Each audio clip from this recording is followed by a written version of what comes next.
जो सम्यक ज्ञान होता है वही बोधि होती है, और सम्यक ज्ञान वो होता है जो अपने भीतर अपनी अनुभूतियों से जागे। सुना सुनाया ज्ञान नहीं, पढ़ा पढ़ाया ज्ञान नहीं, चिंतन मनन करके प्राप्त हुआ ज्ञान भी नहीं, स्वयं अपने अनुभव से जाने कि सच्चाई क्या है। ये स्वयं अपने अनुभव से जानने को ही भारत की पुरानी भाषा में सम्यक दर्शन कहते थे। अपनी अनुभूति से जान गया कि सच्चाई क्या है, इस सारे विश्व का विधान क्या है, कुदरत का कानून क्या है, निसर्ग का नियम क्या है, रीत क्या है, तो जान गया धर्म क्या है। जो व्यक्ति सम्यक संबुद्ध हो जाता है वो अपनी अनुभूतियों से धर्म को जानकर और फिर उसे धारण करके ही बुद्ध होता है। तो जीवन भर लोगों को यही सिखाता है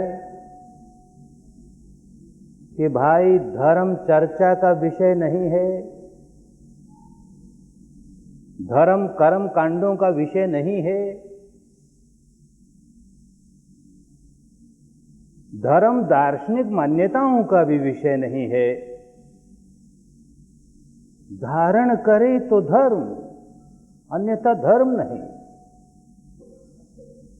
तो धर्म का सही स्वरूप लोगों के सामने रखता है, धर्म की सही तस्वीर लोगों के सामने रखता है, और धर्म के चौखटे में ही उस तस्वीर को फिट करके रखता है। कोई संप्रदाय का चौखटा नहीं लग जाए इस तस्वीर को, कोई जातिवाद का चौखटा नहीं लग जाए इस तस्वीर को, किसी दार्शनिक मान्यता का चौखटा नहीं लग जाए इस तस्वीर को, कोई कर्म कांड का चौखटा नहीं लग जाए इस तस्वीर को। तो जो समझदार आदमी होते हैं वो बड़ी जल्दी समझ जाते हैं कि ये आदमी सच्चाई की बात कर रहा है, इसमें हमारा कल्याण समाया हुआ, इसमें हमारा मंगल समाया हुआ, अरे इसमें सबका कल्याण समाया हुआ, सबका मंगल समाया हुआ। तो लोग उसे स्वीकार करने लगते हैं, धर्म धारण करने लगते हैं, सचमुच लोगों का कल्याण होने लगता है। लेकिन समय बीतता है, सदियां बीतती हैं, धर्म की वो तस्वीर मैली पड़ने लगती है। उसके चारों ओर जो चौखटा था उसे लोग बदल देते हैं, उस पर संप्रदाय का चौखटा लग जाता है, उस पर दार्शनिक मान्यताओं का चौखटा लग जाता है, उस पर कर्म कांडों का चौखटा लग जाता है। तो ये आदमी क्या सिखा रहा था वो तो भूल गए, किसी और जंजाल में लग गए। तो इस आदमी के सिखाने से जो लाभ लोगों को हो रहा था वो लाभ मिलना बंद हो गया। जब लाभ मिलना बंद हो गया तो वो सारे लोग कि जिनके अपने अपने स्वार्थ समाये हुए थे, अपनी सांप्रदायिकता का स्वार्थ समाया हुआ, अपनी जातीयता का स्वार्थ समाया हुआ, अपने किसी दार्शनिक मान्यता के प्रति आसक्ति का स्वार्थ समाया हुआ, अब उन लोगों की बन आती है और उनका विरोध प्रबल होने लगता है। और प्रबल होते होते ऐसी अवस्था आती है, जैसे अभी आदरणीय भिक्षु जी ने कहा कि जो व्यक्ति दुनिया को इस भारत की भूमि से सारी दुनिया को शुद्ध धर्म सिखाता है, जिससे सबका कल्याण होता है, ये भारत की भूमि ही उसे भूल जाती है। सारी दुनिया में उस व्यक्ति की मट्टी की मूर्तें, पत्थर की मूर्तें, लकड़ी की मूर्तें, अरे यही नहीं सोने की मूर्तें, यही नहीं ऐसे देश हैं जहां रत्नों की मूर्तें बना बना के लोग सिर झुकाते हैं उसके सामने, उसकी याद में कि भारत ने हमें एक ऐसा महापुरुष दिया और उसकी ऐसी शिक्षा हमें मिली जिससे हमारा इतना कल्याण हुआ। और भारत के लोग उसकी मूर्ति पर पत्थर फेंकते हैं, कहते हैं ढेलुआ बाबा है, इसको जितना ढेला मारो उतना ही खुश होगा, और खुश होगा तो हमारी मन चाही मुराद पूरी कर देगा। अरे ये तेलिया बाबा है, इस पर तेल चढ़ाओ बड़ा खुश हो जाएगा, हमारी सारी मन की मुराद पूरी कर देगा। क्या हालत बना ली हमने, उसका कुछ नहीं बिगड़ा। कोई जवाहरात की मूर्ति बना करके उसके सामने सिर झुकाता है तो इससे वो प्रसन्न हो जाने वाला नहीं। कोई उस पर ढेले मार करके उसका अपमान करता है तो वो दुखी होने वाला नहीं। उसका क्या बिगड़ा, बिगड़ा हमारा ना। ऐसा अमृत जिस व्यक्ति ने बांटा, हमने उसे मट्टी में मिला दिया, अपना जरा भी लाभ नहीं किया। लेकिन बीती बातें अब फिर समय पका है। धीरे धीरे ही सही लोग समझने लगे, जागने लगे। भारत की पवित्र भूमि अब फिर धर्म की अंगड़ाई लेकर जागने लगी।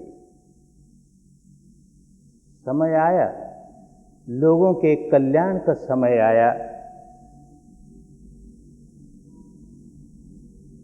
तो समझें ये कल्याण कैसे होने वाला है, क्या बोधि है, क्या धर्म है। अब देश का हर व्यक्ति, एक समय आएगा देश का हर व्यक्ति धर्म को समझेगा और धारण करेगा, अपनी बोधि खुद जगाएगा और अपना कल्याण साध लेगा, अपने देशवासियों का कल्याण साध लेगा। और यही नहीं, सारे विश्व के दुखियारों का कल्याण साध लेगा। धर्म इसीलिए होता है। इसे जातिवाद के चौखटे से बाहर निकालना होगा, संप्रदायवाद के चौखटे से बाहर निकालना होगा, दार्शनिक मान्यताओं के चौखटे से बाहर निकालना होगा, कर्मकांडों के चौखटे से बाहर निकालना होगा। तो धर्म का सार्वजनीन स्वरूप लोगों के सामने प्रकट होगा। धर्म क्या होता है अब तो लोग समझते नहीं। अभी पुराना अंधेरा बहुत छाया हुआ है अभी भी। तो धर्म को संप्रदाय ही समझते हैं। जहां कहीं ऐसी धर्म सभाओं में अथवा विपश्यना के शिविरों में जब धर्म शब्द का प्रयोग करता हूं तो लोगों के कान खड़े हो जाते हैं। कोई प्रश्न करता है, कोई नहीं करता तो अपने मन में ही प्रश्न करता है, कौन से धर्म की बात कहने वाले हैं ये? बौद्ध धर्म की कि जैन धर्म की कि ईसाई धर्म की, कि हिंदू धर्म की, कि मुस्लिम धर्म की, कि सिख धर्म की। धर्म और संप्रदाय पर्यायवाची हो गई ना देश में। अरे भाई, धर्म हिंदू होता ही नहीं, बौद्ध होता ही नहीं, जैन होता ही नहीं, ईसाई होता ही नहीं, मुस्लिम होता ही नहीं। धर्म तो धर्म होता है जो सार्वजनीन होता है, जो सार्वदेशिक होता है, जो सार्वकालिक होता है, कुदरत का कानून जो सब पर लागू होता है।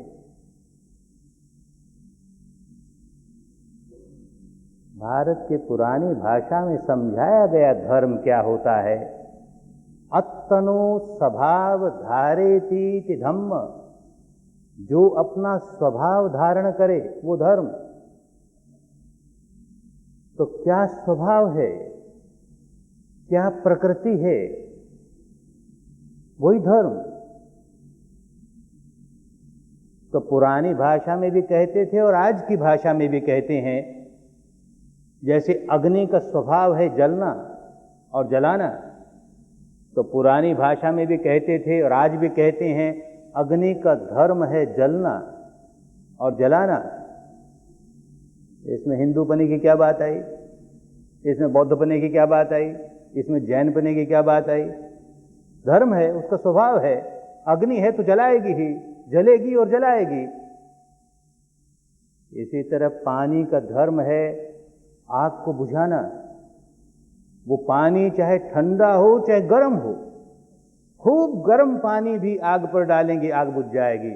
उसका स्वभाव है आग को बुझाना, तो उसका धर्म है ये जो कुदरत का कानून होता है, जो रित होता है,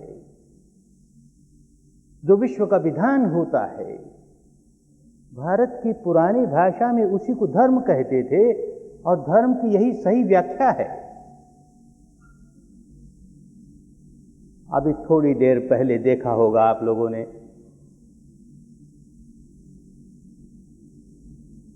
किसी भाई के मन में किसी बात को लेकर गुस्सा आया। अब वो भाई कोई हो, हिंदू हो तो व्याकुल हो जाएगा, मुसलमान हो तो व्याकुल हो जाएगा, जैन हो तो व्याकुल हो जाएगा, सिख हो तो व्याकुल हो जाएगा, ब्राह्मण हो तो व्याकुल हो जाएगा, क्षत्रिय हो तो हो जाएगा, वैश्य हो तो हो जाएगा, शूद्र हो तो हो जाएगा। क्योंकि गुस्से का धर्म यही है, गुस्से का स्वभाव यही है कि हमें व्याकुल बनाता है। चाहे किसी बात को लेकर हमने अपने मन को मैला कर लिया, उसमें विकार जगा लिया, दूसरे को व्याकुल करेंगे सो तो करेंगे ही, पर पहली बात हम खुद व्याकुल हो जाएंगे। आग है ना, जलाएगी ही, जिसमें लगी उसको पहले जलाएगी, औरों को भी जलाएगी, पर जिस लकड़ी में आग लग गई उसको तो जलाएगी ही। तो भाई जिसने अपने भीतर गुस्सा पैदा कर लिया वो तो बेचारा जलने लगा, चाहे किसी बात को लेकर कर लिया, वो बात कितनी ही जायज हो, सही हो, तो गुस्सा कर लिया ना, तो व्याकुल हो गया।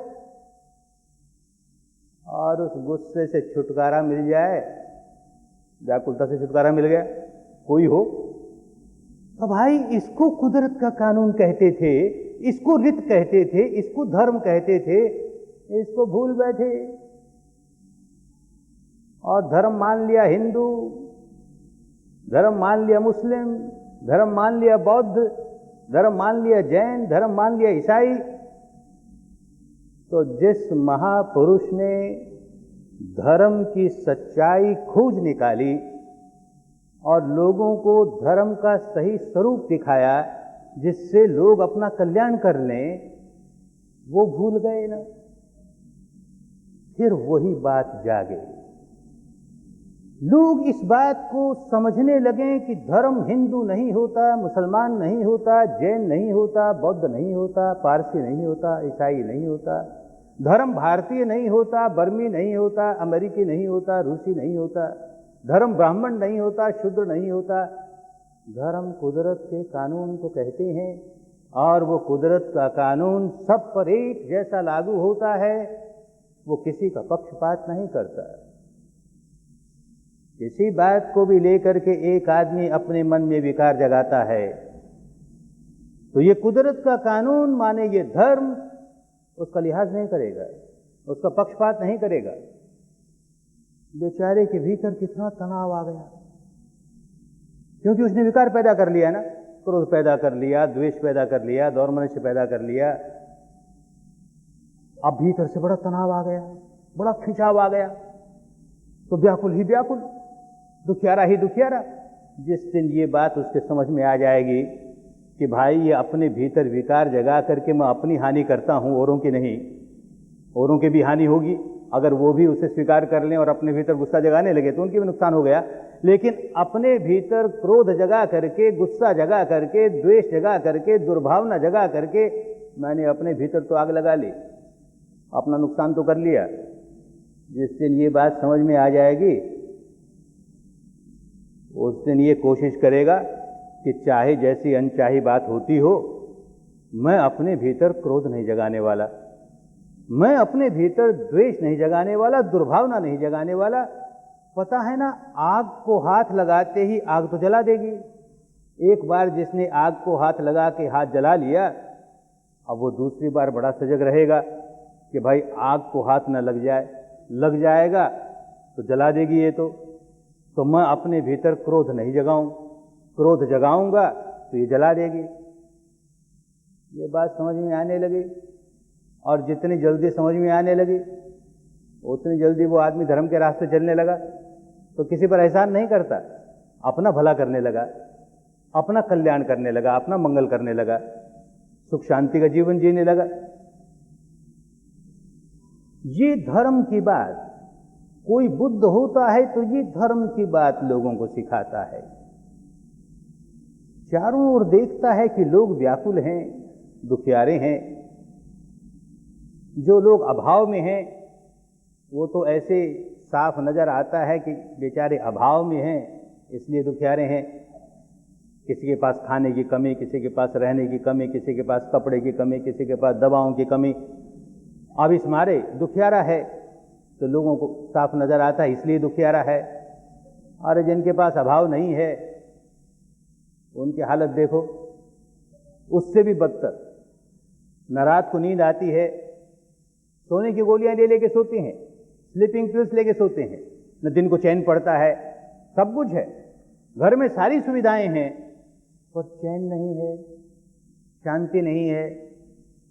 तो ये बात उस महापुरुष ने भी देखी कि चारों ओर संसार में दुख ही दुख है, व्याकुलता ही व्याकुलता है, अशांति ही अशांति है। आखिर क्या कारण है इसका? ये खोज करने के लिए ही घर से बाहर निकला कि कुदरत के कानून को मैं अच्छी तरह समझूं कि सारे लोग संसार के दुखियारे क्यों हैं, और उनके सही कारण को समझ करके दुखों के बाहर निकलने का कोई रास्ता ढूंढूं। इस खोज में बाहर निकला घर से। खोज करते करते बाहर की बहुत तरह की ध्यान साधनाएं की, उससे बात बनी नहीं। फिर अपने भीतर सच्चाई को देखने लगा, सारी बात समझ में आने लगी क्यों होता है। जीवन में अनचाही बात हो गई, हम चाहते हैं ये बात ऐसी हो, ऐसी नहीं हो रही। हम चाहते हैं ये आदमी ऐसा व्यवहार करे, वो नहीं करता, हम व्याकुल हो जाते हैं। अरे बड़ी सीधी सी बात है, मन चाही नहीं होती और अनचाही हो जाती है तो व्याकुल हो जाते हैं। धनवान हो तो व्याकुल हो जाएगा, गरीब हो तो व्याकुल हो जाएगा, पढ़ा लिखा हो तो व्याकुल हो जाएगा, अनपढ़ हो तो व्याकुल हो जाएगा, काला हो तो व्याकुल हो जाएगा, गोरा हो तो व्याकुल हो जाएगा, ब्राह्मण हो तो व्याकुल हो जाएगा, शूद्र हो तो व्याकुल हो जाएगा। क्योंकि मन चाही हुई नहीं और अनचाही हो गई। तो क्या करे?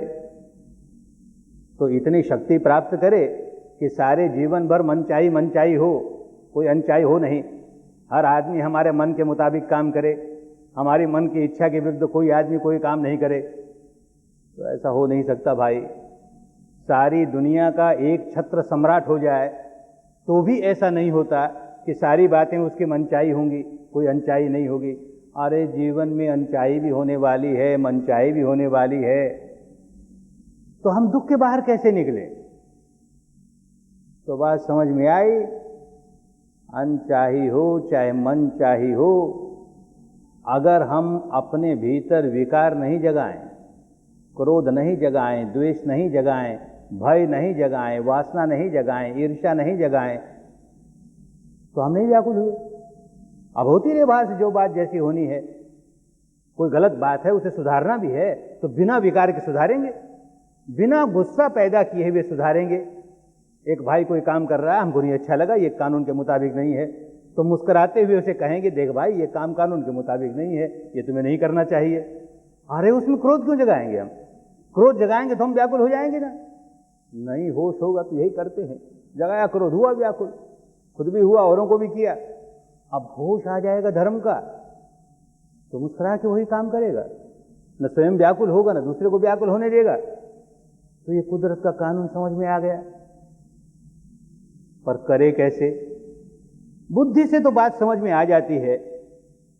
हर सामान्य व्यक्ति को जब धर्म की ये बात समझाते हैं तो सब समझ जाते हैं कि भाई जब जब अपने मन में विकार जगाएगा तो व्याकुल हो ही जाएगा। तो समझता है कि ठीक ही बात है, मैं जब जब विकार जगाता हूं व्याकुल हो जाता हूं, और ये व्याकुलता अपने तक नहीं रखता, औरों को भी बांटता हूं, तो मुझे व्याकुल नहीं होना है, इसका मतलब मुझे विकार नहीं जगाना चाहिए। पर करे क्या? जब ऐसा अवसर आता है, कोई अपनी मनचाही बात नहीं हुई, अनचाही हो गई, तो सब धर्म की बात भूल जाता है, सारे ज्ञान की बात भूल जाता है, फिर उतना ही गुस्सा करता है, फिर उतना ही बेचैन हो जाता है, फिर उतना ही व्याकुल हो जाता है। और समय बीत जाता है, उसके बाद चिंतन करता है और कहता है हमको गुस्सा नहीं होना चाहिए था, हम तो व्याकुल हो गए ना, देखो गुस्सा करके। तो पश्चाताप करता है, अपने कोई देवी हो, देवता हो, ईश्वर हो, ब्रह्म हो, उसके मूर्ति के सामने, मंदिर के सामने जाकर के प्रायश्चित करता है, नमस्कार करता है, हमसे बड़ी भूल हो गई, क्षमा कर दें, हमको इसका दंड न भुगतना पड़े।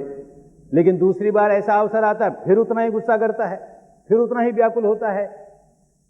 तो बुद्धि से हजार समझ ले, जीवन में उतरता नहीं धर्म।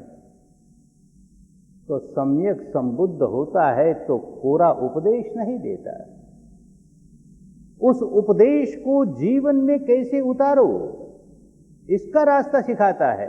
इसलिए लोग पूजते हैं, सदियां बीत जाती हैं, उसके बाद भी लोग उसकी मूर्तों को पूजते हैं। मट्टी की मूर्त हो, पत्थर की मूर्त हो, सोने की मूर्त हो, जवाहरात की मूर्ति हो, पूजते हैं, क्योंकि इस व्यक्ति ने धर्म धारण करना सिखाया, कोरा उपदेश दे के नहीं रह गया। अरे उपदेश देने वाले तो बहुत होते हैं, पर उपदेश कुशल बहु तेरे, ये तो बड़ा सरल काम है दुनिया का कि उपदेश दो लोगों को, अरे दुनिया के लोगों तुम्हें ये नहीं करना चाहिए, तुम्हें ये नहीं करना चाहिए, तुम्हें ये नहीं कर। सुनते हैं सब लोग, इस कान से सुनते हैं, उस कान से निकल जाता है, अच्छा तो लगा, जो बात इन्होंने कही बहुत अच्छी लगी, और उसका लाभ तो जीवन में आया नहीं।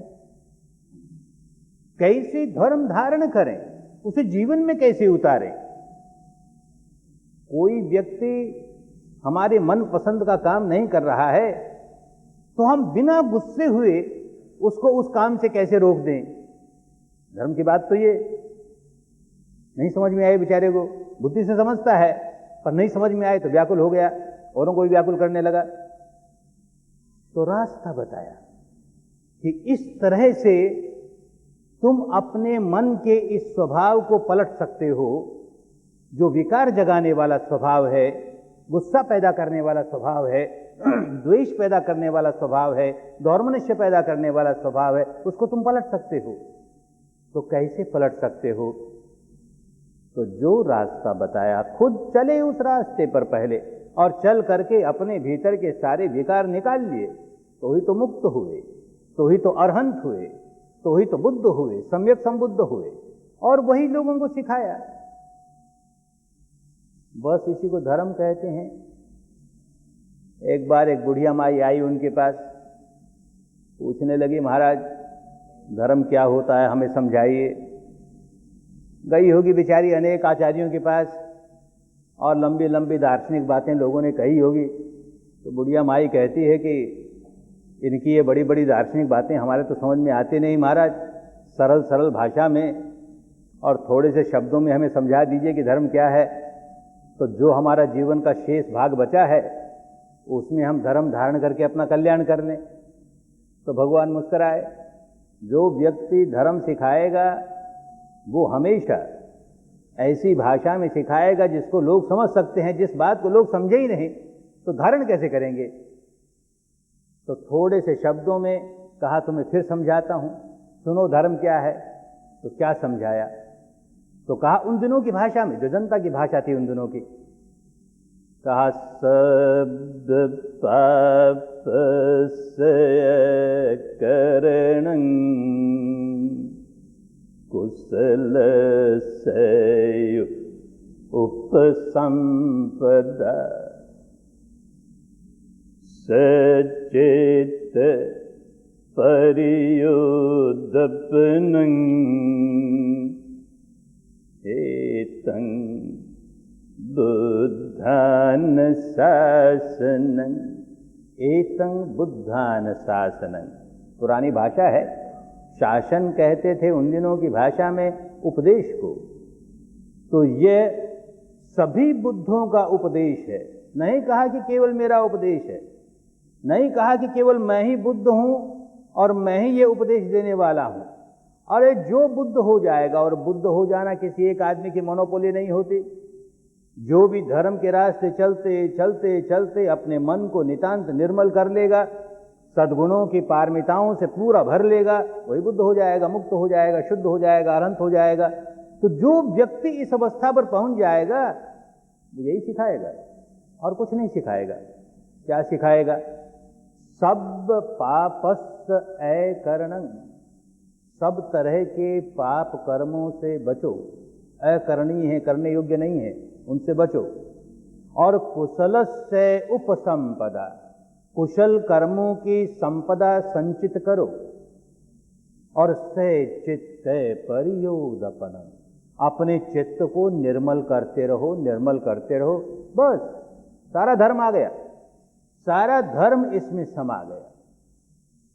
दुष्कर्मों से बचो, सत्कर्मों में लगो और अपने मन को निर्मल करते रहो। क्या दुष्कर्म होते हैं, क्या पाप कर्म होते हैं? जब धर्म इन संप्रदायवादियों के हाथ में चला जाता है, इन दार्शनिक मान्यताओं वालों के हाथ में चला जाता है, तो बड़े झमेले में पड़ जाता है। फिर तो इस पाप का भी, इस पुण्य का भी न जाने क्या क्या अर्थ होने लगता है, लोग उलझ जाते हैं। पर जब कोई व्यक्ति धर्म को धारण करके समझ गया है, उसे कुदरत के कानून के रूप में समझ गया है, तो एक ही व्याख्या करेगा, क्या पुण्य क्या पाप। कोई व्यक्ति अपने शरीर से या अपने वाणी से कोई भी ऐसा काम करे जिससे अन्य प्राणियों की हानि होती हो, अन्य प्राणियों की सुख शांति भंग होती हो, तो दुष्कर्म ही दुष्कर्म है, पाप कर्म ही पाप कर्म है। और इसी तरह कोई व्यक्ति अपने शरीर से, अपनी वाणी से कोई भी ऐसा काम करे जिससे अन्य प्राणियों का हित होता हो, मंगल होता हो, उनकी सुख शांति का संवर्धन होता हो, बढ़ावा होता हो, तो पुण्य ही पुण्य है। बात समझ में आ जाए तो कोई व्यक्ति एक भी ऐसा काम नहीं करे जिससे अन्य प्राणियों की हानि हो। तो धर्म का जो रास्ता बताया उसमें यह समझाया कि भाई सम्मा वाचा, तुम्हारी वाणी सम्यक होनी चाहिए। सम्यक होनी चाहिए माने शुद्ध होनी चाहिए, सही होनी चाहिए, पवित्र होनी चाहिए, मैली नहीं होनी चाहिए। वाणी से जब कोई आदमी ऐसा काम करता है जिससे अन्य प्राणियों की सुख शांति भंग होती है तो वाणी मैली हो गई। वाणी से झूठ बोलता है, कि वाणी से कड़वी कटु बात बोलता है, कि वाणी से कोई परनिंदा की बात बोलता है, कि वाणी से कोई चुगली की बात बोलता है, कि वाणी से कोई फजूल निकम्मी निरर्थक बात बोलता है, तो वाणी मैली हो गई। वो नहीं करे। और सम्मा कम्मंता, शरीर के जो कर्म हैं वो भी सम्यक हो। तो यही मापदंड है कि शरीर का भी कोई ऐसा काम नहीं करें जिससे अन्य प्राणियों की हानि होती हो, अन्य प्राणियों की सुख शांति भंग होती हो। क्या नहीं करें? हत्या नहीं करें। जैसे किसी की हत्या करोगे, उस प्राणी की सुख शांति भंग हुई, उसे पीड़ा पहुंची, उसके जो भी नजदीकी प्राणी हैं उनको पीड़ा पहुंची, तो पुण्य का काम नहीं हुआ, दुष्कर्म हुआ। चोरी नहीं करें, जो वस्तु अपनी नहीं है उसे हथिया नहीं लें, उसे छीन नहीं लें, उसे झपट नहीं लें, उसे अपना नहीं लें।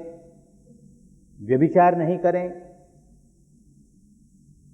किसी भी प्रकार के नशे पते का सेवन नहीं करें। परिवार में एक व्यक्ति व्यभिचारी हो जाता है, सारा परिवार दुखी हो जाता है। जिस समाज में अनेक परिवार के लोग व्यभिचारी होते हैं, सारा समाज दुखियारा हो जाता है। जिस देश में जितने ज्यादा व्यभिचारी लोग होते हैं, उस देश की सुख शांति उतनी ही भंग होती है। और इसी प्रकार किसी नशे पते का सेवन नहीं करें। परिवार में एक व्यक्ति नशा पता करने लगा, सारा परिवार दुखी हो जाएगा। इस तरह के नशे पते करने वाले अनेक परिवार समाज में होंगे, सारा समाज दुखी हो जाएगा। जिस देश में इस तरह के बहुत लोग होंगे, सारा देश दुखी हो जाएगा, सारा राष्ट्र दुखी हो जाएगा। तो इसे नहीं करें। तो शरीर और वाणी से कोई ऐसा काम नहीं करें जिससे अन्य प्राणियों की हानि होती हो। और कहा सम्मा आजीव, सम्यक आजीविका। हर व्यक्ति की कोई ना कोई आजीविका होती है, कोई रोजी, कोई पेशा, कोई धंधा, कोई रोजगार, जिससे अपना पेट पालता है, अपने परिवार का पेट पालता है। तो वो कैसा हो?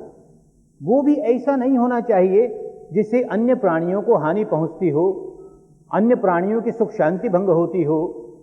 ऐसा कोई धंधा करे कि जिससे लोगों को अपना शील सदाचार भंग करने के लिए प्रोत्साहन मिलता हो, तो ऐसा नहीं करे कभी। तो ये तीनों के तीनों, सम्मा वाचा, सम्मा कम्मंता, सम्मा आजीव, ये तीनों के तीनों शील सदाचार माने शरीर और वाणी से दुष्कर्म नहीं करें, इसके अंतर्गत आए। तो समझाता है लोगों को, और समझना चाहिए लोगों को कि अगर मैं शील सदाचार का जीवन जीने लगा तो किसी पर एहसान नहीं कर रहा। वैसे तो बड़ी अच्छी बात है, जरूरी बात है, क्योंकि मनुष्य एक सामाजिक प्राणी है, उसे समाज में रहना है, परिवार के लोगों के साथ रहना है, समाज के अन्य लोगों के साथ रहना है। तो भाई कोई ऐसा काम नहीं करे जिससे अन्य लोगों को कष्ट पहुंचे, दुख पहुंचे। तो समाज की व्यवस्था बनी रहेगी, समाज की सुख शांति बनी रहेगी। लेकिन फिर भी समझाया कि किसी पर एहसान नहीं कर रहे हो, अपने आप पर एहसान कर रहे हो। जो व्यक्ति अपने शरीर या वाणी से कोई भी ऐसा काम करता है, हत्या करे, कि चोरी करे, कि व्यभिचार करे, कि झूठ बोले, कि कड़वी बात बोले, कि कटु बात बोले, कि परनिंदा की बात बोले, या कोई ऐसा व्यवसाय करे जिससे औरों की हानि हो, तब तक नहीं कर पाएगा जब तक अपने मन में कोई विकार नहीं जगा ले। कोई ना कोई विकार जगाएगा, क्रोध जगाएगा, द्वेष जगाएगा, दुर्भावना जगाएगा, वासना जगाएगा, भय जगाएगा, कोई ना कोई विकार जगाएगा। और तब शरीर या वाणी से कोई ऐसा काम करेगा जिससे औरों की हानि होती हो। तो जैसे ही अपने भीतर कोई विकार जगाया, अपनी हानि होने लगी ना। विकार जगाते ही अपनी हानि होने लगी। जिस लकड़ी में आग लगी वो औरों को भी जलाएगी, पर खुद तो जलने लगी। तो विकार जगाते ही खुद तो जलने लगा, खुद तो अपना नुकसान करने लगा। तो अपने आप पर एहसान कर रहे हैं। शील सदाचार का जीवन जी करके सब पापस्स अकरणं, सब प्रकार के पाप कर्मों से बचकर जो जीवन जीता है वो अपने आप पर कल्याण करने लगा। और कुशल कर्म करे, माने ऐसे कर्म करे जिससे औरों का कल्याण हो, औरों का भला हो, औरों का मंगल हो। तो कहना तो बड़ा आसान है, करना बड़ा कठिन है। एक शराबी खूब जानता है मुझे शराब नहीं पीनी चाहिए, शराब पीता हूँ तो देख अपनी हानि होती है, परिवार की हानि होती है, औरों की हानि होती है, और जहाँ शराब पीने लगा बाकी सारे शील भंग करने आसान हो गए, सारे शील भंग करता हूँ, तो मुझे शराब नहीं पीनी चाहिए। पर क्या करे बेचारा, जब पीने का समय आता है तो रहा नहीं जाता, पी ही लेता है, और फिर पश्चाताप करता है, रोता है, फिर पीने का समय आता पी ही लेता है। ऐसे जुआ खेलने वाला जुआरी जुए का व्यसन लग गया, खूब समझता है जुआ नहीं खेलना चाहिए, अरे जितना कमाता हूँ महीने भर में वो सारा जुए में खो देता हूँ, घर में बच्चे भूख से तड़पते हैं, मैं स्वयं तड़पता हूँ, तो मुझे ये नहीं करना चाहिए। पर क्या करे, समय आता है तो मटके की ओर भागता ही है, जुआ खेल ही लेता है, मन वश में नहीं है ना। व्यभिचारी खूब जानता है व्यभिचार नहीं करना चाहिए, कर ही लेता है, मन वश में नहीं है ना। तो धर्म सिखाने वाला व्यक्ति उपदेश दे के नहीं रह जाएगा, वो बताएगा किस तरह से अपने मन के मालिक बनो, कैसे अपने मन को वश में करना सीखो। तो धर्म का अगला हिस्सा समझाता है। उस अगले हिस्से में धर्म के और 3 अंग आए, सम्मा वायामो, सम्मा सति, सम्मा समाधि। सम्मा वायामो, सम्यक व्यायाम हो, कोई अच्छी कसरत हो, शरीर कमजोर हो जाए तो उसे बलवान बनाने के लिए हमें कसरत करनी पड़ती है ताकि शरीर बलिष्ठ हो जाए, बलवान हो जाए। इसी तरह मन कमजोर हो गया तो इसको बलवान बनाने के लिए कोई कसरत करनी पड़ती है। तो अपने मन में जो दोष आ गए उनको निकाल बाहर करें, अपने मन में जो दोष नहीं आए उनको आने नहीं दें, अपने मन में जो सद्गुण आ गए उनको संभाल के रखें, उनको बढ़ाएं, अपने मन में जो सद्गुण नहीं आए उनको ले आएं। ये 4 कसरत जो शुरू कर देगा वो अपने मन को बलवान बनाने का काम शुरू कर देता है, वो अपने मन को निरोगा बनाने का काम शुरू कर देता है। तो सम्मा वायाम, और कैसे करता है, सम्मा सति, जागरूक रहता है, बड़ा सजग रहता है, मेरे भीतर क्या हो रहा, बाहर दुनिया में क्या हो रहा है, इसके प्रति जागरूक रहना अच्छी बात है, लेकिन बहुत अच्छी बात नहीं है। उससे ज्यादा अच्छी बात यह है कि मेरे भीतर क्या होने लगा।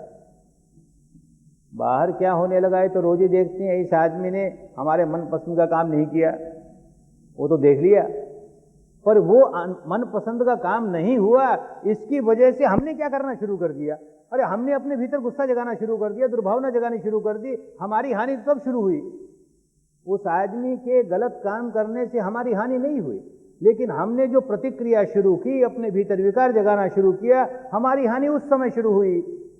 तो आदमी को अपना स्वार्थ तो देखना चाहिए, भाई मेरा स्वार्थ इस बात में है कि अपने भीतर विकार नहीं जगने दूं।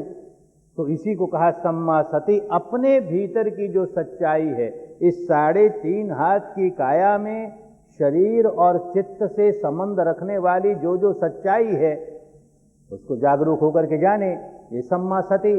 और यूं जानता चला जाए, जितने लंबे अरसे तक अपने भीतर की सच्चाई को जान रहा है लगातार, बिना किसी बाधा के, बिना किसी रुकावट के, बिना किसी व्यवधान के, जितने लंबे अरसे तक जानता है उतनी सम्मा समाधि, समाधि सम्यक होने लगे। ये सारी की सारी बातें, ये तीनों बातें मन की मलकियत हासिल करने के लिए, हम अपने मन के मालिक हो जाएं, मन के गुलाम नहीं रहें। जब तक मन के गुलाम हैं तब तक विकार जगाते रहेंगे और व्याकुल होते रहेंगे, दुखियारे होते रहेंगे। मन के मालिक हो गए, विकार जगाना बंद कर देंगे तो अपनी व्याकुलता से छुटकारा मिल जाएगा। तो इसलिए ये तीनों के तीनों अपने भीतर की सच्चाई को देखने का काम। पर इतने से धर्म पूरा नहीं हुआ। जो व्यक्ति सम्यक संबुद्ध होता है वो कोई संप्रदाय तो स्थापित करता नहीं, वो तो धर्म स्थापित करता है। तो धर्म ऐसा स्थापित हो कि पूर्ण धर्म स्थापित हो, उसमें कोई कमी न रह जाए। तो हम कोई नया काम ऐसा नहीं करेंगे जिससे अपने मन में विकार जगा के अपनी हानि कर लें, पर हमने जो पहले के विकार इकट्ठे कर रखे हैं उनकी वजह से जो आदत पड़ गई, पहले इतना क्रोध किया है, बार बार क्रोध किया है, द्वेष किया है, दुर्भावना जगाई है, वो सारे के सारे बीज तो भीतर हैं और बार बार हमारे नहीं चाहते हुए भी वो जाग उठते हैं। उनसे छुटकारा कैसे हो? तो जो पुराना संग्रह भीतर कर रखा है उसकी सफाई कैसे कर दें? सय चित्त परियोदपनन, अपने चित्त को निर्मल कैसे कर लें? नए विकार जगाएं नहीं, अच्छी बात, लेकिन पुराने विकार भी सारे निकाल करके बाहर फेंक दें तो मन का स्वभाव बदल जाएगा। फिर तो अपने स्वभाव से ही कभी कोई विकार नहीं जगाएगा।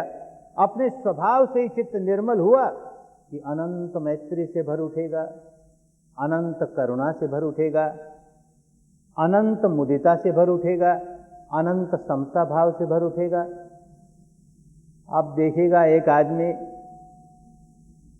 किसी बात को लेकर के अपने भीतर द्वेष जगा रहा है, क्रोध जगा रहा है, तो बजाय इसके कि बदले में अपने मन में क्रोध जगाए, उस पर दया आएगी, उस पर करुणा जागेगी। अरे बड़ा दुखियारा है, ये क्रोध जगाता है तो अपने आप को जला रहा है, अरे ये बेचारा दुख के बाहर कैसे निकले रे, इसको दुख के बाहर निकलने में मैं कैसे मददगार हो जाऊं, जल रहा है ना बेचारा, तो उस पर और अंगारे फेंकने को जी नहीं चाहेगा, उस पर शीतल जल कैसे डालूं कि ये अपने दुखों के बाहर आ जाए, क्योंकि मैत्री जागने लगी ना, अपना चित्त निर्मल हुआ कि भीतर मैत्री जागने लगी, भीतर करुणा जागने लगी, तो बदल गया आदमी। अब ऐसा आदमी हिंदू हो तो बदल गया, मुसलमान हो तो बदल गया, जैन हो तो बदल गया, बौद्ध हो तो बदल गया, अच्छा आदमी बन गया। अरे धर्म तो हमको अच्छा आदमी बनाने के लिए होता है, जो अच्छा आदमी नहीं है वो अच्छा हिंदू कैसे होगा, अच्छा बौद्ध कैसे होगा, अच्छा जैन कैसे होगा, अच्छा ईसाई कैसे होगा, अच्छा सिख कैसे होगा। हमेशा गलत ही गलत काम करेगा, अपने आप को भी दुखी बनाएगा, औरों को भी दुखी बनाएगा। तो धर्म तो हमको ऐसा बनाया कि जिसमें हम भी सुख शांति से रहें और औरों के लिए भी सुख शांति का ही निर्माण करें। तो उसके लिए बाकी और बचे हुए धर्म के दो अंग, सम्मा संकप्पो और सम्मा दिट्ठि, सम्मा संकप्पो, ये जो हमारे विचार चलते हैं, संकल्प विकल्प चलता है, चिंतन मनन चलता है, ये भी गलत तरीके से नहीं चलना चाहिए।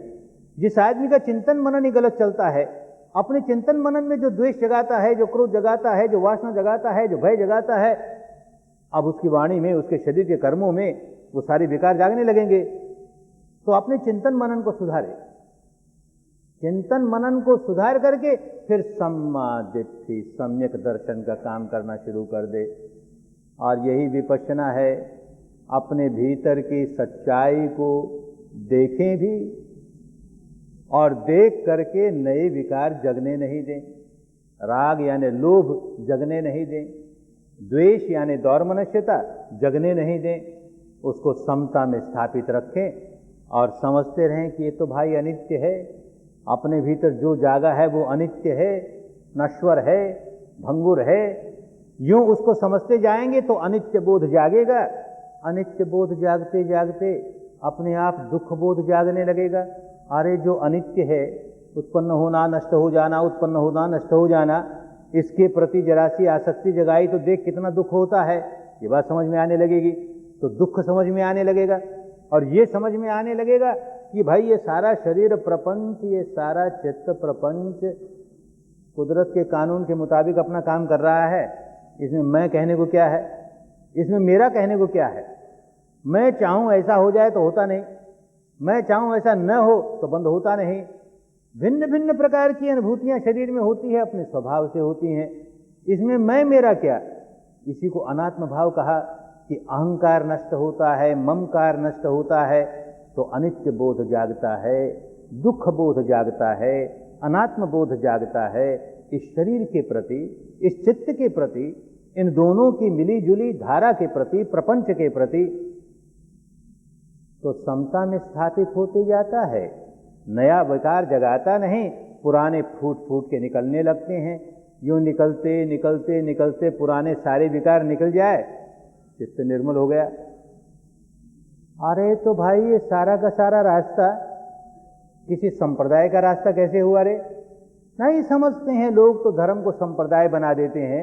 अरे सबका हुआ ना, हिंदू हो तो भी इस रास्ते पर चल करके अपना कल्याण कर लेगा और करना ही चाहिए, मुसलमान हो तो भी कर लेगा, करना ही चाहिए, बौद्ध हो, जैन हो, ईसाई हो, सिख हो, पारसी हो, जो चले इस रास्ते को अपनाए वही अपना कल्याण कर लेगा, अपना भी कल्याण कर लेगा, अपने समाज का भी कल्याण कर लेगा। जो आदमी अपना नहीं कल्याण कर सका वो औरों की भी हानि करता है, और औरों की हानि करता है तो अपनी हानि और होने लगती है। ऐसे किसी जातिवाद के जंजाल में उलझ जाएगा, एक अहंकार जगाएगा मैं ऊंची जात वाला, तो ये नीची जात वाले तो उन पर दमन करेगा। अरे दमन करके उनकी हानि नहीं कर रहा, अपनी भी हानि कर रहा है, अपने भीतर विकार जगाता है ना, बड़ा व्याकुल हो जाएगा, चैन नहीं, ऐसे व्यक्ति को शांति नहीं मिलती भीतर, बड़ा दुखियारा, बड़ा दुखियारा। और समझे नहीं, जाने नहीं कि मैं अपने आप अपनी हानि कर रहा हूं। इसी तरह से संप्रदायवाद के जंजाल में पड़ करके दूसरे संप्रदाय वालों के प्रति घृणा पैदा करे, द्वेष पैदा करे, दुर्भावना पैदा करे, तो दूसरे संप्रदाय वालों का बुरा किया या नहीं किया, करते ही हैं, मान लो नहीं भी किया, अपना बुरा तो होने लगा। जैसे ही द्वेष जगाने लगा, दुर्भावना जगाने लगा, दूसरे के प्रति घृणा जगाने लगा, बड़ा व्याकुल हो जाएगा, बड़ा अशांत हो जाएगा। तो बात समझ में आने लगेगी कि धर्म की, सही धर्म की बात समझ में आने लगेगी तो जातिवाद के जंजाल से अपने आप बाहर निकल जाएगा, संप्रदायवाद के जंजाल से आप ही बाहर निकल जाएगा, इन दार्शनिक मान्यताओं के जंजाल से अपने आप बाहर निकल जाएगा, बस कल्याण सधने लगा। पर भाई ये सारा काम खुद करना पड़ता है, कोई दूसरा हमारे लिए नहीं कर सकता। दूसरा बड़े प्यार से हमको रास्ता बता सकता है। कोई व्यक्ति सम्यक संबुद्ध हुआ तो उसमें इतनी करुणा जागी, क्योंकि निर्मल हो गया भीतर से, इतनी करुणा जागी कि लोगों को रास्ता बांटने लगा, ये विद्या बांटने लगा। अरे भाई तुम भी चलो इस रास्ते, जैसे मेरा कल्याण हुआ वैसे तुम्हारा कल्याण होगा, इसमें तो सबका कल्याण समाया हुआ। उसको कोई संप्रदाय नहीं बांधना था।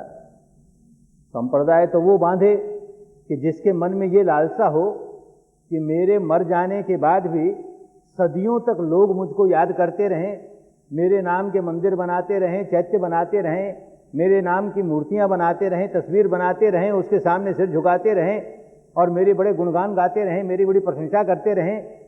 अगर ये कामना मन में रह गई तो बुद्ध नहीं हुआ ना, अरहंत नहीं हुआ ना, मुक्त नहीं हुआ ना। अभी लालसा है, अभी कामना है, अभी तृष्णा है, नहीं मुक्त हुआ, तो ये तो सम्यक संबुद्ध है।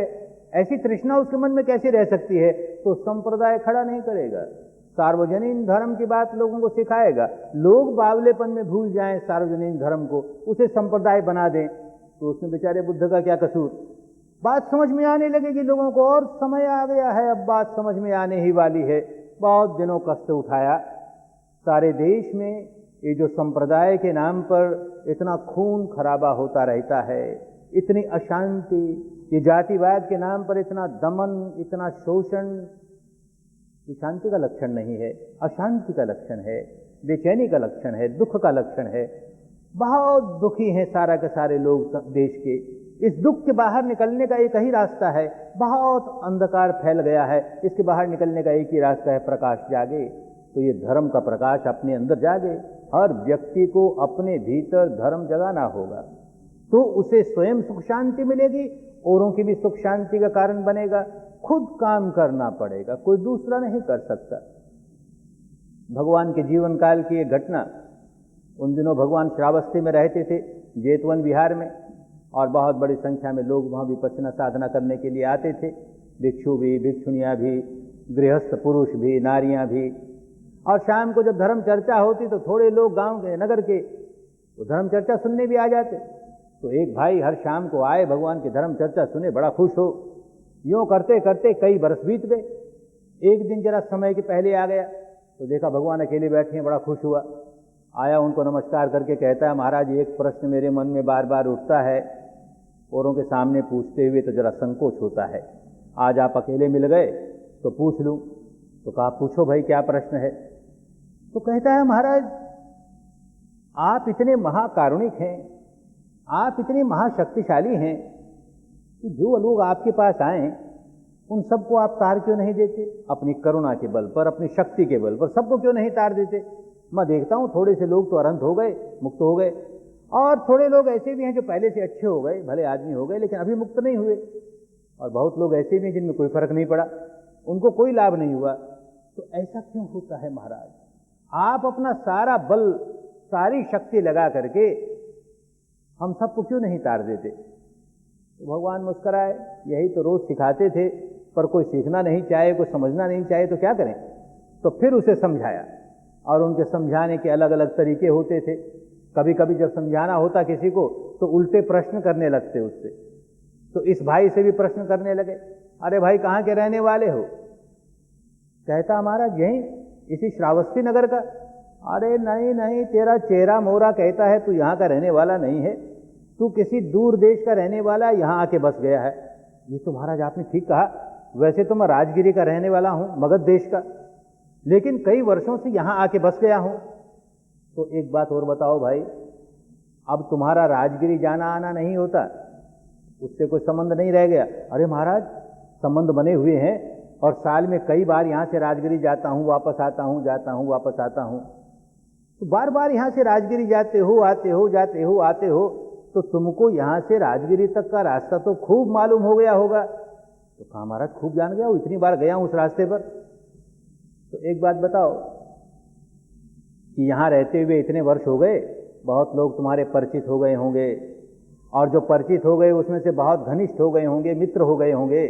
तो जो लोग तुम्हारे बहुत घनिष्ठ हो गए, मित्र हो गए, वो तो इस बात को जानते होंगे कि तुम मूलतः राजगिरी के रहने वाले हो, यहाँ आके बस गए हो, और ये भी जानते होंगे कि तुम यहाँ से राजगिरी बार बार जाते हो, वापस आते हो, जाते हो, वापस आते हो, और ये भी जानते होंगे कि तुम्हें यहाँ से राजगिरी तक का रास्ता खूब मालूम है। तो उनमें से कभी कभी तो कोई पूछ लेता होगा कि बताओ भाई यहाँ से राजगिरी का रास्ता कैसा है, तो तुम बता देते हो कि छिपा लेते हो? अरे महाराज इसमें छिपाने की क्या बात, जो पूछता है उसी को समझा देता हूँ। यहाँ से राजगिरी तक का रास्ता ऐसा है, ऐसा है, पूरब की ओर चलना और चलते चलते फिर यहाँ मुड़ना, वहाँ मुड़ना, यूँ करते करते वाराणसी पहुँच जाओगे, फिर आगे चलना और यहाँ मुड़ना, वहाँ मुड़ना, गया पहुँच जाओगे, और आगे बढ़ोगे, इस तरह से चलोगे तो राजगिरी पहुँच जाओगे। सारा रास्ता खूब अच्छी तरह समझा देता हूँ। तो बताओ भाई, जिसको जिसको तुमने रास्ता समझा दिया वो तो राजगिरी पहुँच गया होगा। कैसे पहुँच गया होगा महाराज? हमने तो रास्ता बता दिया, वो उस पर चला होगा तो पहुँच गया होगा, नहीं तो कैसे पहुँच गया? अरे यही तो मैं कहना चाहता हूँ ना, ये इतने लोग मेरे पास आते हैं ना, इनको पता है कि इस आदमी को मुक्ति का रास्ता खूब मालूम है, क्योंकि चला है इस रास्ते पर। तो आते हैं, पूछते हैं कि बताओ भाई मुक्ति का रास्ता क्या है? हम क्या छिपाएं, हमको खूब समझाते हैं, बड़े ब्यौरे के साथ समझाते हैं, ऐसे चलो, ऐसे चलो, ऐसे चलो, ये स्टेशन आएगी और आगे बढ़ो, ये स्टेशन आएगी, यूँ करते करते एकदम निर्वाण की अवस्था पर पहुँच जाओगे, सारी मुक्ति की अवस्था पर पहुँच जाओगे, सारे दुखों से मुक्ति हो जाएगी। अब कोई हमारी सारी बात सुन करके और 3 बार सिर झुकाए, कहे साधु साधु साधु, बहुत अच्छा कहा महाराज आपने, पर चलूंगा नहीं एक कदम भी, तो क्या मिलेगा भाई? कहाँ पहुँच जाएगा? और कोई चलने लगा तो एक कदम भी चला तो अपने लक्ष्य के 1 कदम नजदीक पहुंच गया। जो 10 कदम चला वो 10 कदम नजदीक पहुंच गया, जो 100 कदम चला वो 100 कदम नजदीक पहुंच गया, और जिसने कदम कदम चलते हुए सारा रास्ता माप लिया वो अंतिम लक्ष्य तक पहुंच गया। तो भाई हर व्यक्ति को खुद चलना पड़े, कोई दूसरा नहीं उसे कंधे पर बैठा करके पहुंचाने वाला, कोई नहीं पहुंचा सकता, खुद ही चलना होता है।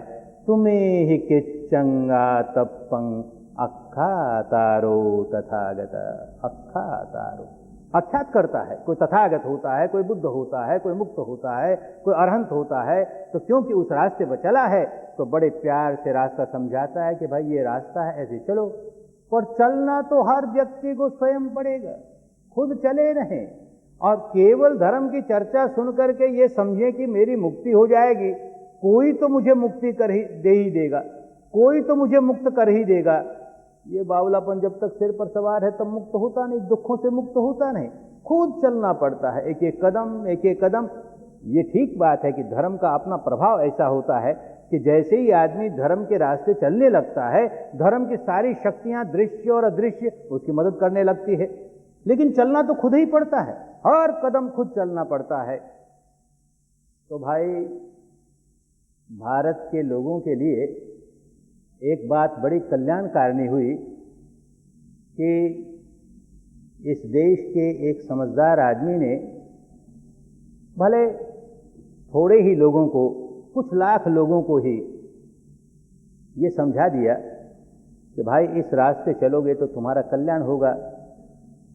तो भगवान बुद्ध की शिक्षा की बात कुछ लोगों को समझाई, और इसकी वजह से कुछ लोग अपने आप को बौद्ध कहने लगे। बड़ी अच्छी बात हुई, सारे देश के लिए मंगल की बात हुई। लेकिन फिर भी अब वो बाबा साहब चाहते तो यही थे कि ये लोग जो अपने आप को बौद्ध कहते हैं, ये बुद्ध की शिक्षा के मार्ग पर स्वयं चलें तो कल्याण होगा, तो दुखों से मुक्ति होगी। और चले बिल्कुल नहीं और केवल अपना नाम बदल ले तो लाभ हुआ नहीं ना। चलना होगा। अब दुर्भाग्य की बात हुई कि वो समझदार आदमी बहुत वर्षों तक नहीं जी सका, लेकिन कह तो गया लोगों को कि भाई तुम्हें चलना होगा और खुद चलना होगा। और बुद्ध की तो यही शिक्षा है, तुम्हें ही किच्चंगा तप्पं, तुम्हें ही किच्चंगा तप्पं, खुद चलना पड़ेगा। तो दो लाभ होंगे उससे। एक बड़ा लाभ तो ये होगा कि जो जो व्यक्ति अपने को बौद्ध कहता है और वो शुद्ध धर्म धारण करता है, माने शील सदाचार का जीवन जीता है, समाधि का अभ्यास करके, आनापान का अभ्यास करके अपने मन का मालिक बनता है और प्रज्ञा जगा करके विपश्यना का अभ्यास करके अपने मन को निर्मल कर लेता है, तो शिक्षा पूरी हुई। सब्ब पापस्य अकरणं, शील का पालन कर लिया। और कुशलस्य उपसंपदा, समाधि का अभ्यास कर लिया। और स चित्त परियोदपनं, अपने चित्त को निर्मल कर लिया, तो केवलं परिपुन्नं केवलं परिशुद्धं, ऐसा धर्म प्राप्त हो गया, अपने जीवन में उतर गया। तो अपना लाभ तो हुआ ही। जो जो इस रास्ते पर चले, एक व्यक्ति चले तो उसे एक व्यक्ति का कल्याण हुआ, 100 व्यक्ति चले 100 व्यक्तियों का कल्याण हुआ, लाखों चले लाखों का कल्याण हुआ, जो चले उसका कल्याण हुआ। और एक बहुत बड़ी बात होती है, उस रास्ते पर एक व्यक्ति भी चलने लगा, सचमुच चलने लगा, और उसने अपने भीतर शांति महसूस कर ली, उसे सच्चा सुख मिलने लगा, उसका जीवन सुख शांति से भरने लगा, तो कितनों को प्रेरणा मिलने लगी। दूसरे लोग देखें, अरे इस रास्ते पर चलने वाला व्यक्ति हर अवस्था में मुस्कुराता है, अनचाही होती है तो भी मुस्कुराता है, मनचाही नहीं होती है तो भी मुस्कुराता है, इसमें क्रोध नहीं जागता है, इसमें वासना नहीं, इसमें भय नहीं, इसमें ईर्ष्या नहीं, इसमें द्वेष नहीं, इसमें दौर्मनस्य नहीं, मैत्री ही मैत्री, करुणा ही करुणा, कितना भला आदमी हो गया। तो कितनों को आकर्षण पैदा होगा, तो धर्म के रास्ते कितने लोग चलने लगेंगे। फिर किसी समाज का हो ना, किसी जाति का हो, किसी वर्ण का हो, क्या फर्क पड़ता है, उसे आकर्षण लगने लगा, धर्म का लाभ मिलने लगा, साफ समझ में आने लगा, अनेक लोग चलने लगे। यूं होते होते सारा देश चलने लग जाए, यूं होते होते विश्व के अधिकांश लोग धर्म के रास्ते चलने लग जाएं, कितना बड़ा मंगल हो, कितना बड़ा कल्याण हो। तो भाई आज इस धर्म सभा में आए हैं तो इसकी कीमत चुकानी होगी। हमें बताया गया कि यहाँ जो थोड़ी देर पहले ड्रामा हुआ, धर्म का ही ड्रामा था, उसकी तो फीस थी, टिकटें थी, और प्रवचन की तो टिकटें होती नहीं, धर्म की क्या फीस होगी, क्या टिकट होगी, वो तो खुला है सबके लिए। लेकिन फिर भी भाई एक फीस तो चुकानी पड़ेगी, बिना फीस चुकाए हम जाने नहीं देंगे। क्या फीस चुकानी पड़ेगी? रुपये पैसे नहीं मांगते हम, लेकिन वचन मांगते हैं, एक वचन सबको देना होगा। अरे धर्म का रास्ते चलना है तो पहला काम तो शील सदाचार पालन करने का है। तो अपने मंदिरों में जाते हो, चैत्य में जाते हो, भिक्षु महाराज त्रिशरण के बाद पंचशील देते हैं, पंचशील ग्रहण करते हो। अभी भी बेटियों ने गाया पंचशील, वो अलग बात हुई, अच्छी बात है, करनी चाहिए। लेकिन हम जो तुमसे वचन लेंगे, हम जो तुमसे व्रत लेंगे, वो एक शील का लेंगे। 5 शील अपने आप फिर उसके साथ साथ होने लगेंगे, एक शील। और इन 5 शीलों में जो आखिरी का है, बस वो एक शील, सुरा मेरय्य मज्जपमादत्थाना वेरमणि। जो जो लोग सुरापान करते हैं और पमादत्थाना, प्रमाद के जितने स्थान हैं, नशा पता केवल शराब का, गांजे का, भांग का ही नहीं होता, एक बहुत बड़ा नशा होता है जुए का भी। तो जो जो लोग जुए के नशे में हैं, जो जो लोग शराब के, ताड़ी के, गांजे के, भांग के, अफीम के नशे में हैं, उनको व्रत लेना पड़ेगा, ये फीस देनी होगी। ये 5वां शील हम जीवन भर पालन करेंगे। जो जो इस नशे में नहीं है वो व्रत लेंगे कि हम कभी इसमें नहीं पड़ेंगे, और जो जो हैं वो व्रत लेंगे कि हम इसके बाहर निकलेंगे। अब व्रत लेना तो बड़ा आसान, जैसे 5 शील बोल लेते हो, कोई आदरणीय भिक्षु कहता है उसके पीछे पीछे बोल लेते हो, ऐसे हमारे पीछे पीछे भी हमारे कहने से बोल दोगे, सुरा मेरय मज्जपमादठाना भैरमणि सिक्खा पदं समाधियामि, मिल गया, उससे कुछ मिला मिलाया नहीं। तो भाई जो लोग इस व्यसन में हैं और उनको इसके बाहर निकलना है और मन वश में होता नहीं, कैसे बाहर निकले? तो हम अंगुली से दिखाते हैं वो रास्ता, इगतपुरी चले आओ,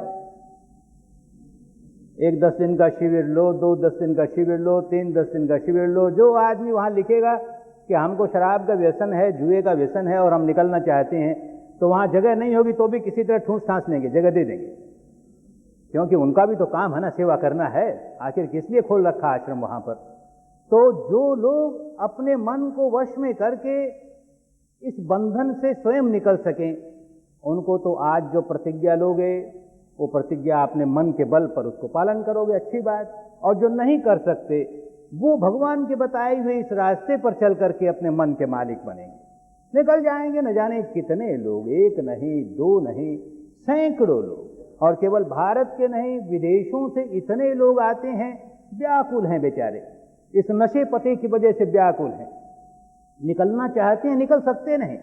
और ये भगवान का सरल मार्ग मिल जाता है, 2 शिविर 3 शिविर, किसी किसी को तो 1 शिविर में छुटकारा हो जाता है, अन्यथा 2 शिविर 3 शिविर। और बड़ी बात ये, एक विद्या ऐसी मिल जाती है कि जैसे ही मन में एक आसक्ति जागी, नशे वाले को नशे की, जुए वाले को जुए की, जैसे ही जागी वैसे ही अपने भीतर देखने लगा और देखते देखते उससे छुटकारा पा लेगा, तो ये विद्या हाथ लग जाएगी। तो इस विद्या के बल पर भगवान ने जो विद्या सिखाई वो सबके लिए। अब भाई शराबी शराबी है, बौद्ध शराबी को अलग बिल्ला नहीं लगता, हिंदू शराबी को अलग बिल्ला नहीं लगता, जैन शराबी को अलग बिल्ला नहीं लगता, जुआरी जुआरी है, जैन जुआरी अलग नहीं होता, बौद्ध जुआरी अलग नहीं होता, हिंदू जुआरी अलग नहीं होता। तो जो विकार हैं हमारे, जो दुर्गुण हैं हमारे, वो तो सार्वजनीन है। ये रोग हमारा सार्वजनीन है, इसका इलाज भी सार्वजनीन है। भगवान ने सार्वजनीन इलाज सिखाया कि जो इस इलाज का इस्तेमाल करेगा वही इससे छुटकारा पालेगा। तो इस एक रोग से, क्योंकि जिस आदमी को ये रोग लग गया, नशे पते का रोग लग गया, अब बाकी 4 शीलों को वो तोड़ेगा ही। कभी न कभी नशे के अंधेपन में हत्या भी कर देगा, नशे के अंधेपन में चोरी भी कर लेगा, नशे के अंधेपन में व्यभिचार भी कर लेगा, नशे के अंधेपन में गाली गलौज भी कर लेगा, कड़वी बात भी बोल देगा, झूठ भी बोल देगा। बाकी 4 शील उसके लिए तोड़ने बड़े आसान हो गए। तो ये प्रमुख शील, इसका पालन करना बहुत आवश्यक। तो आज के इस धर्म सभा में ये फीस हम लेंगे, सबसे लेंगे, ये दक्षिणा देनी पड़ेगी सबको। तो हमारे पीछे पीछे इस शील का पालन करेंगे ये समझते हुए इस 5वें शील का ग्रहण करके के जाएं यहां पर। तो पाली में बोले मेरे पीछे पीछे, पर समझें अच्छी तरह से। सुरा मेरय मज्ज माने हर तरह की शराब हो, ताड़ी हो, और पमादठाना नशे पते के जितने स्थान हैं, माने जुआ हो। तो नशे और जुए का कोई काम हम भविष्य में नहीं करेंगे। वे रमणी, उसमें रमण नहीं करेंगे, उससे हम अलग हो जाएंगे, उससे विरत हो जाएंगे, उससे हम छुटकारा पालेंगे। तो बोले मेरे पीछे पीछे खूब अच्छी तरह समझ करके बोले, सुरा मेरय मज्ज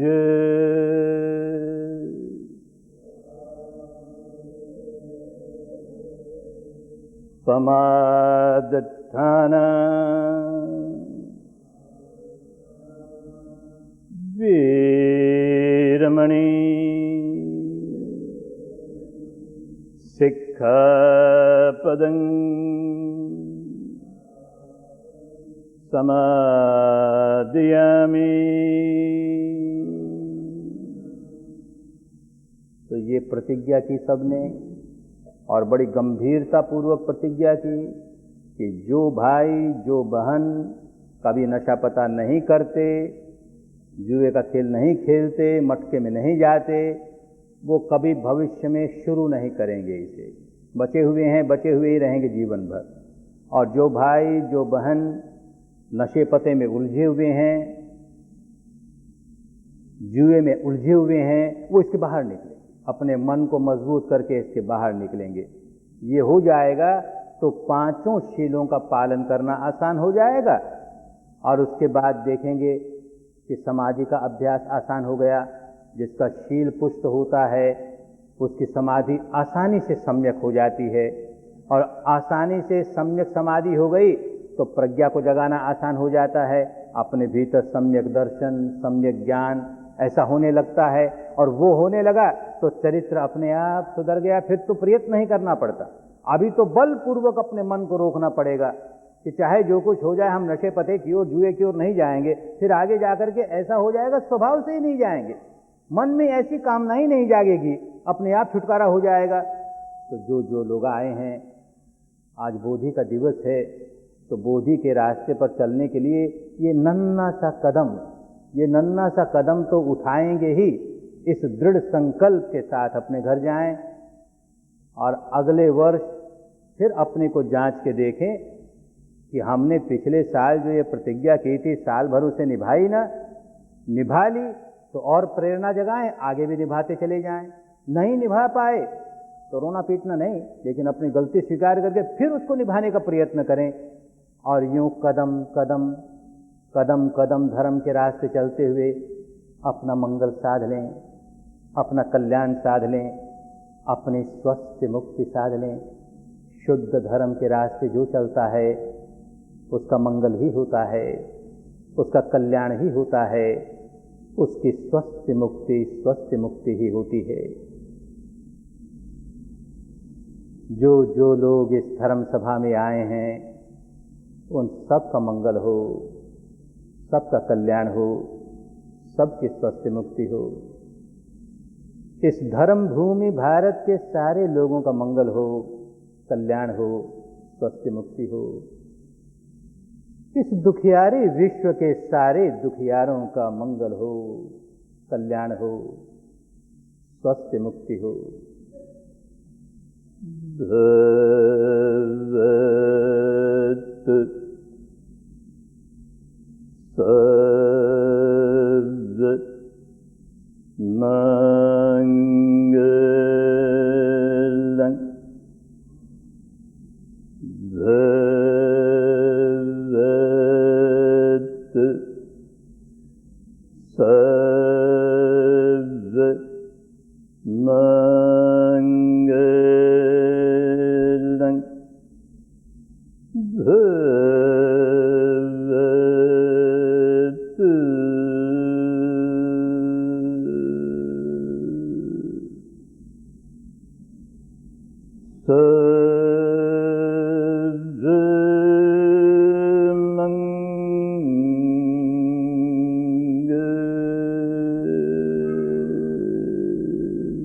Amen.